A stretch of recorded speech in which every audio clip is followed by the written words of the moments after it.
So भीमसंगीत हं. हा जो प्रकार आहे हं, हं. त्याचा तुझ्यावरचा जो परिणाम आहे त्याच्याबद्दल काय सांगशील आम्हाला? नाही, खरं तर नुसता आंबेडकरी गाण्यांचा नाही, तर एकूणच जे लोककलावंत होते त्यात जर तुम्ही ऐकलं असेल सेम सेम बट डिफरंट मध्ये, तर सकाळी अगदी पिंगळा यायचा तिथपासून हो. बरोबर हो. ते रात्रीच्या जागरण गोंधळापर्यंत, म्हणजे होल डे ज्या काही गोष्टी घडायच्या आणि त्या सहज घडायच्या, म्हणजे त्या काही ठरवून नव्हत्या, तर त्याचा परिणाम होताच. पण भीमगीतांचा असा होता की कोणीतरी उद्धार करताय बाबासाहेब आंबेडकर नावाचा, आणि त्याने आपल्या सगळ्यांचा उद्धार केलाय. नसता आपण गावगाडा करत असतो, कुठेतरी आपण खितपत पडलेलो असतो, शाळा काय आपल्याला माहिती झाली नसती, आपलं जगणं म्हणजे फार जनावराच्या बरोबरीचं असतं.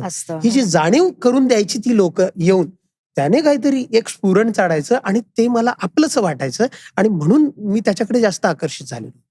जे की बाकी सगळे जे लोककला होत्या, जे देवधर्माचे गाणी गायच्या किंवा गुणगान गायच्या, तर ते सर्रास होतं.